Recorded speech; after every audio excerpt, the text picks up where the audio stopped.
Imagine standing in a crowded conference hall, the energy pulsating with ambition and drive. You watch as a fast-talking, self-assured individual, someone you know to cut corners and manipulate colleagues, steps onto the stage to rapturous applause. In your heart, you know this person is far from a role model. They push ethical boundaries and treat people like pawns. Yet here they are, commanding the spotlight, rewarded with power, money, and the respect of the very audience they've misled. Meanwhile, you stand quietly at the edge of the room, wondering why the world seems to reward cunning over character. In that moment, you might ask yourself, why do the worst people often succeed? Is there a hidden mechanism in society that favors the ruthless? And more alarmingly, what is the cost of ignoring this reality, both for you personally and for the world at large? If you have ever felt overlooked by a system that seems tailored to reward unscrupulous behavior, this conversation is for you. We are about to delve into the unsettling notion that unethical individuals can, and frequently do, rise to the top. But as you'll soon see, it's not as simple as evil triumphs. There are deeper layers at play, layers that, when understood, can transform how you navigate power, ethics, and your own potential for success. Why does it appear that those who lie, manipulate, or trample on others gain the upper hand? Think about daily life. In your workplace, perhaps you've seen a colleague who habitually shifts blame and steals credit, but still gets promoted. Maybe in politics, you've watched candidates who use fear-mongering or false promises garner massive followings. And in your personal circle, you might see that friend of a friend who never pays their share, yet still manages to lead a lavish lifestyle. Ask yourself, have you noticed the subtle ways society seems to favor brash self-promotion over quiet competence? How often do you see people who play nice left behind, overshadowed by those who seem to have no scruples about bending the rules? The tension here is that we're taught to uphold virtues like honesty and kindness, yet, ironically, the most brazen sometimes soar.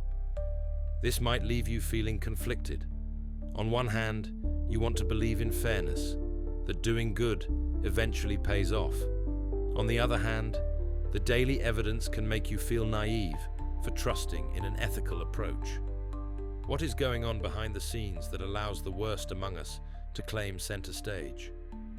The core challenge is reconciling these observations with our moral compass. We sense injustice. After all, if being moral was truly the easiest path to success, we'd see only the best people prosper. Yet reality seems to indicate that ruthlessness can be a catalyst for rapid advancement. The question becomes, should you compromise your values in order to succeed? Or is there a deeper truth about power and success that can help you navigate this terrain without losing your sense of self? Throughout history, philosophers and psychologists have wrestled with the tension between morality and power.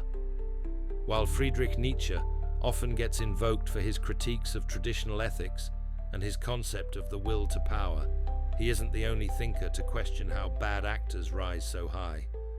Let's consider several voices. Nietzsche challenged the notion that morality is an absolute or universal system. In works like On the Genealogy of Morality, he argued that many moral frameworks evolved to keep certain power structures in place. His concept of the will to power suggests that humans are fundamentally driven by a desire to exert influence over their surroundings. In Nietzsche's view, those who understand and harness this drive, unencumbered by guilt or shame, may rise to positions of influence, regardless of traditional notions of good or evil. Master versus slave morality.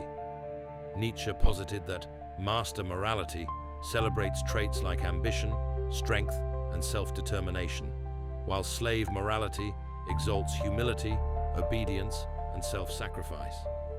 He claimed that many moral values are systems of control, ensuring that the majority, the slaves, remain subdued. When unscrupulous individuals adopt a master morality, elevating personal ambition above conventional ethics, they often thrive within existing power structures, or even reshape them. Long before Nietzsche, Machiavelli penned The Prince, a treatise on ruling and governance that many interpret as a guide to cunning political behavior.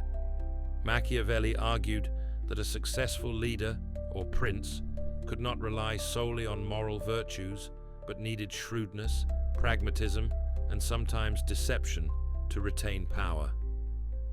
Ends versus means.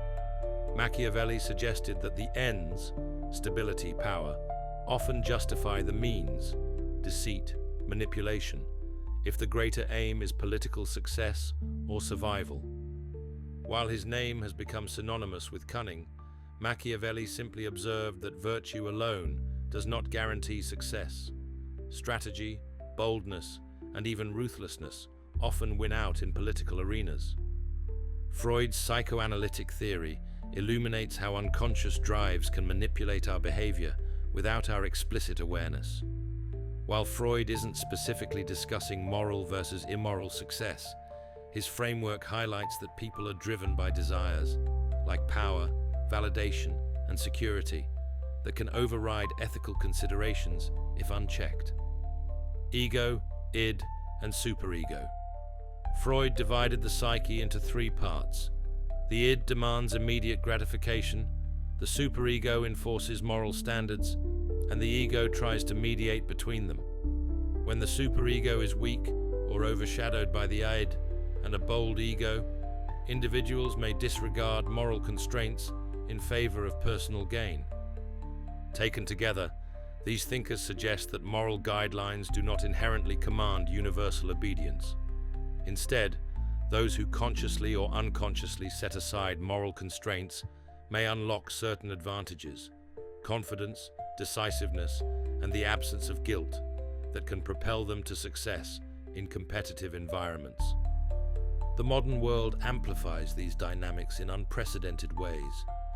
Technology has made it easier for unscrupulous behaviors to scale quickly. Think about viral misinformation, pump and dump schemes in cryptocurrency, or manipulative social media tactics. In the age of the internet, a single unethical actor can influence thousands or millions of people in a heartbeat. Additionally, certain social norms and economic forces can unintentionally reward unethical behavior. Consider corporate culture. In some organizations, high-pressure sales quotas or emphasis on short-term gains might push employees to fudge numbers or sideline ethical concerns just to hit targets. Politics. In a polarized political climate, fear tactics often garner more attention than moderate, thoughtful discourse. Research from the Harvard Kennedy School indicates that negative campaigning can be more effective at swaying voters than positive messaging. Social media algorithms, viral call-outs, sensationalized content, and extreme opinions frequently garner more clicks, shares, and engagement than measured or honest viewpoints. The worst behaviors, trolling, outrage, cynicism, are algorithmically rewarded with visibility. Such systems act like invisible chains that confine us to a reality where big claims, even if false, garner attention and thus power, while sincerity and caution can fade into the background noise. What does this mean for the individual who wants to stay ethical yet succeed? It means you're operating in an environment that doesn't always reward your integrity. But it's not all doom and gloom.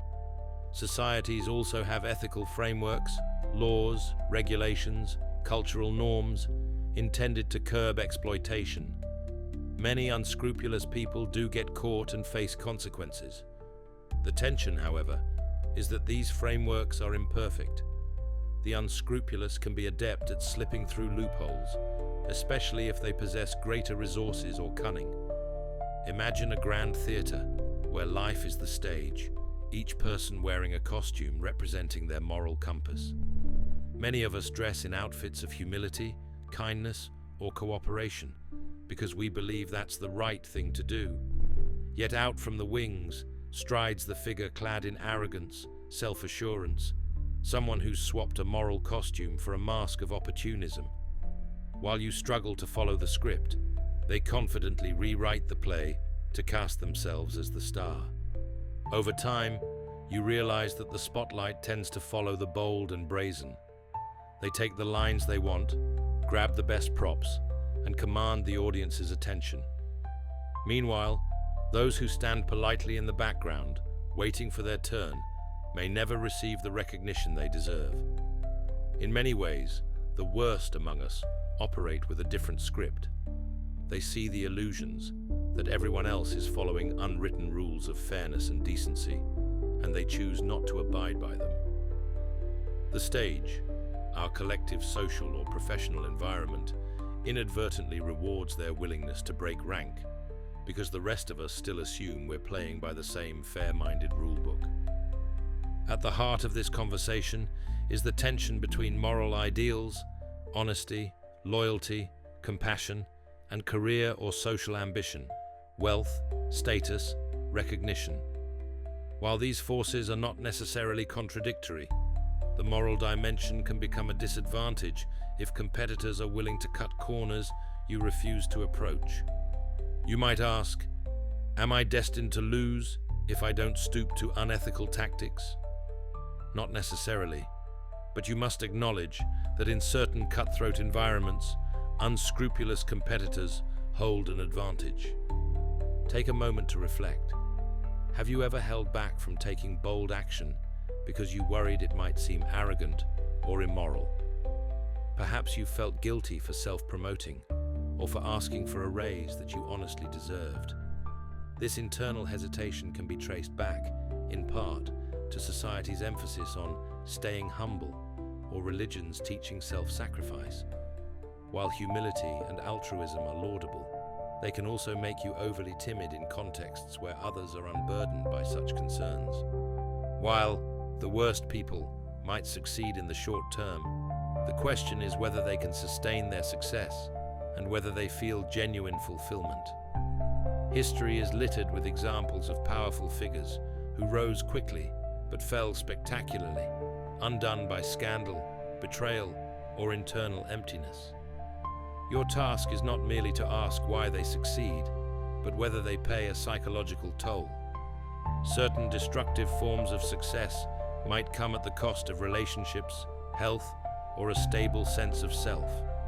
As existential psychiatrist Viktor Frankl noted, having a purpose anchored in something greater than oneself is crucial for well-being.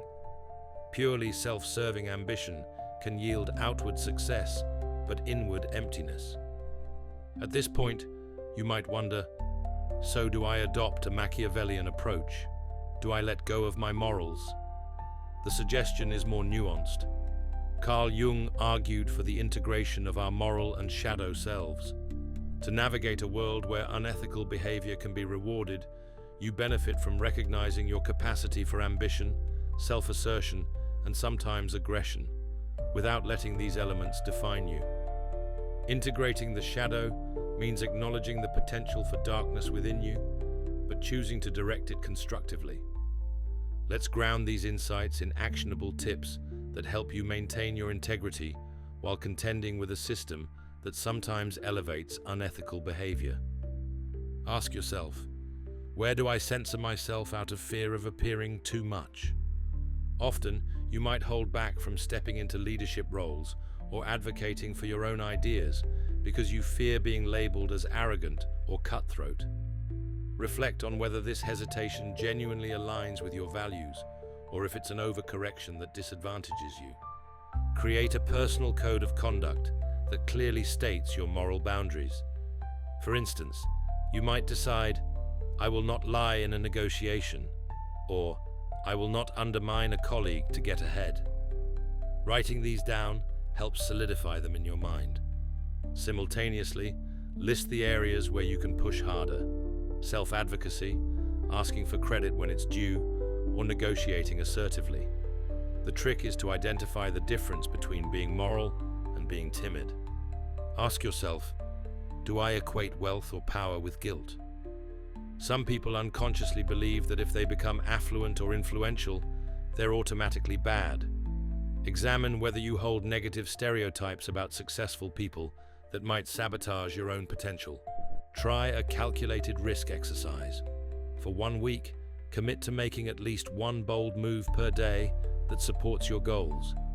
This could involve voicing a new idea in a meeting, reaching out to a potential mentor, or negotiating a better deal for yourself. Reflect after each attempt. Did I cross any ethical lines? Did I remain true to my moral code? Often, you'll find you can be far bolder than you realized without being unethical. Ask yourself, who are the role models who balance strong ambition with strong ethics? Seek out examples, perhaps entrepreneurs who champion fair labor practices, or political leaders who fight corruption. Study how they operate in competitive spaces without sacrificing their moral center. Pair with a friend or colleague who also values ethical success. Encourage each other to stretch out of your comfort zones ethically and keep each other in check. Compare notes on challenges faced, especially in workplaces or industries rife with ethically grey behavior. By consistently reflecting on these prompts and practicing strategies, you build resilience. You become someone who can hold your own in a world where unscrupulous characters often flourish without becoming them yourself. Now let's go deeper. If the worst people can succeed by ignoring moral constraints, what's the real cost? For some, the immediate payoff, status, wealth, power, seems to overshadow any moral or relational debts. But from a psychological and existential standpoint, ignoring one's conscience can breed a profound sense of emptiness or disconnection. Here's where Viktor Frankl's wisdom is apt. If life has no sense of meaning, you can accumulate trophies and triumphs yet feel hollow inside. Conversely, ignoring the reality that unscrupulous behavior can yield success can lead to resentment. If you believe the world should always reward good people, you may become increasingly bitter when you see unethical types thriving. This bitterness itself is a threat to your well-being. It can lead to cynicism and despair. Why bother doing good if the system is rigged? That's why the ultimate confrontation with this issue involves finding a deeper sense of purpose that transcends a naive belief in perfect fairness. It means accepting that the world is complex, with structural and psychological incentives that sometimes favor those who bend or break the rules. Your job is to navigate this complexity in a way that aligns with your personal ethics and desires, forging a sense of inner clarity that is not dictated by the behavior of unscrupulous people. Inner mastery. The biggest win you can achieve is mastery over yourself, your impulses, fears, and aspirations. As Jung or Freud might assert, it's about understanding the dark corners of your psyche without letting them dominate you. Constructive power. Nietzsche's will to power doesn't have to manifest as tyranny. It can emerge as the power to create, to lead responsibly, and to uplift others. The difference lies in intent. Are you seeking power purely for ego's sake, or to enact meaningful change in the world? When you confront why the worst people often succeed, you stand at a crossroads. You can choose cynicism and surrender, or you can choose empowerment. Embracing the latter means you don't let external examples of wrongdoing define your path. Instead, you refine a personal philosophy that merges ambition with conscience, harnessing your own will to power in ways that serve both you and a broader ethical vision. It's easy to slip into cynicism when confronting these truths.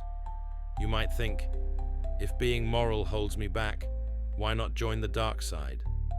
But that cynicism can rob you of your broader sense of purpose and the satisfaction of contributing positively to the world. Instead, consider adopting a more empowered, strategic approach. Recognize reality without letting it define you. Accept that unscrupulous behavior is a route to certain forms of success, but it's not the only way. Cultivate ethical boldness. Stand up for yourself and your ideas with confidence, refusing to let guilt or fear overshadow your legitimate ambitions. Use your empathy as an asset. Empathy, emotional intelligence, and a genuine concern for others can foster deeper, more sustainable relationships and alliances, which can pay dividends in the long run. One subtle aspect of the question, why do the worst people often succeed, is that being good can sometimes be a mask for avoidance. Carl Jung talked at length about the shadow, those parts of ourselves we repress or disown. When you see yourself only as good, you might suppress normal competitive urges, fear conflict, or avoid asserting yourself. As a result, the unscrupulous have a free pass to seize opportunities because they face less resistance from the overly nice. Being moral doesn't inherently mean being passive. Real ethics, after all, might include the responsibility to stand up against wrongdoing. However, if your brand of morality leads you to never push boundaries, never advocate strongly for yourself, or hold others accountable, then you might inadvertently enable the morally flexible to dominate. It's time to gather all these reflections into a decisive moment. You've recognized that the worst often succeed for tangible reasons: confidence, cunning, the manipulation of structural loopholes, and a willingness to ignore moral constraints. You've also examined how moral convictions can sometimes hamper success, yet are vital to your sense of self-worth and purpose. Here's your challenge. Will you let the success of unethical people disillusion you or embitter you? Or will you transmute that frustration into motivation to become equally bold, but with an ethical framework of your own design? Right now, commit to one step that moves you toward ethical empowerment. Maybe you decide to stop apologizing for your ambition. Maybe you confront a workplace injustice you've silently resented. Maybe you declare a new project that showcases your leadership. Write it down or say it aloud. I choose to embrace my ambition ethically. If this conversation resonates, talk about it. Share these ideas with a colleague who feels disheartened by unethical managers, or with a friend who's stuck in a job where manipulation rules. By articulating your perspective, you deepen your conviction and galvanize others. Community is a powerful ally.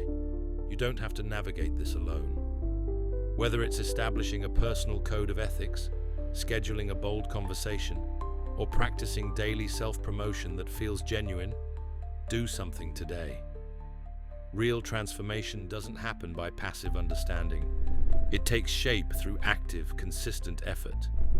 Walk away from this exploration knowing that real change is possible. You can cultivate the strategic acumen of those who win without selling your soul to do it. You can stand tall, match their confidence, and yet remain guided by principles that anchor you. Yes, the world might sometimes favor the cunning, but you can thrive by integrating boldness with conscience, ambition with compassion. Over time, the satisfaction of living in alignment with your core values, not to mention the respect you'll earn from those who truly matter, can outlast the hollow victories of those who sacrificed integrity along the way. Remember, the darkest truths of how power operates shouldn't drive you to hopelessness. They should inspire you to develop awareness and resilience. Ultimately, it's not about winning a cosmic contest of good versus evil. It's about living a life that you can look back on with pride, a life in which you claimed your power without abandoning your heart. That is the real success, one that no unscrupulous opportunist can take from you.